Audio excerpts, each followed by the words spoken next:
Crolla il mercato dell'auto. Rispetto ai primi 9 mesi dello scorso anno, immatricolato un terzo delle vetture in meno. Fiat ha i numeri più alti, MG aumenta addirittura del 611%, ma anche la Ferrari registra l'incremento.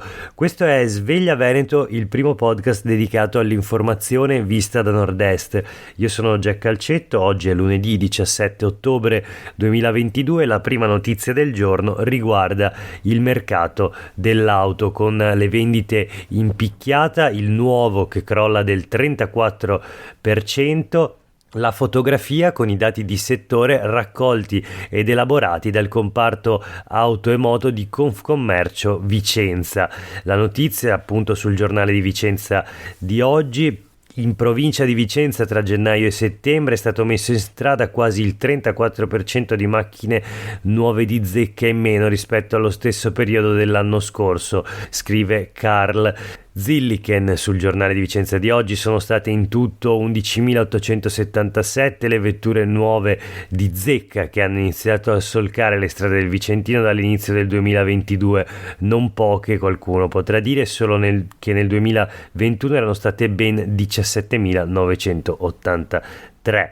Il calo appunto per la precisione del 33,95%, un dato che è nettamente maggiore rispetto alla media regionale che registra comunque un calo. Solo Belluno, che ha chiuso il terzo trimestre con un complessivo meno 30,75%, si avvicina al baratro vicentino.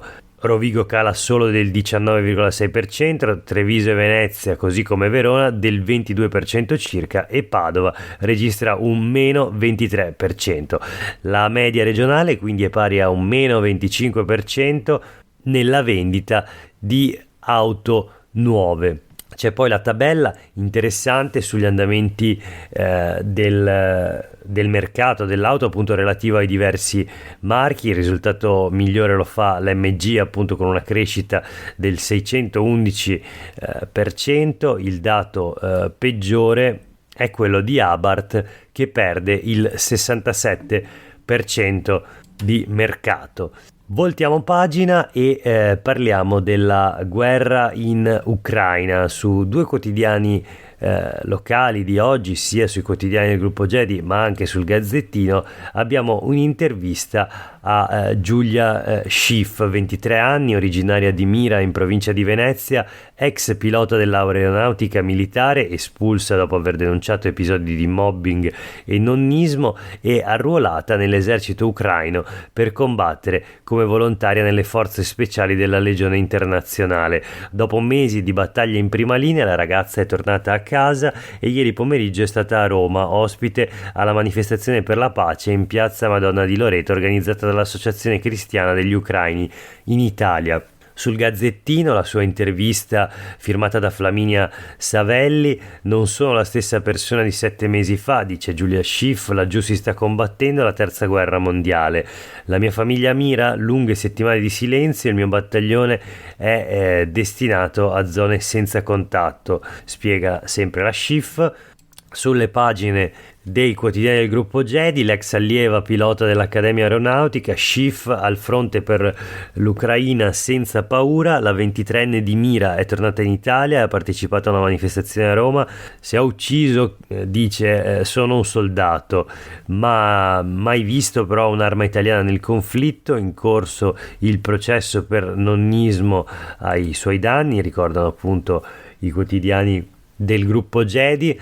Torniamo al Gazzettino, dove il titolo è "Ho l'orrore negli occhi e l'Ucraina mi ha cambiata, ma torno al fronte". Insomma, ampio spazio a questa vicenda e alle parole di Giulia Schiff, 23enne, appunto originaria della provincia di Venezia.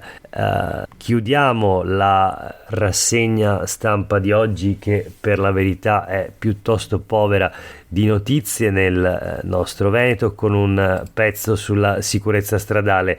Lo troviamo sulle pagine quotidiane del gruppo Gedi: strage in autostrada, manca personale per i controlli lungo la 4.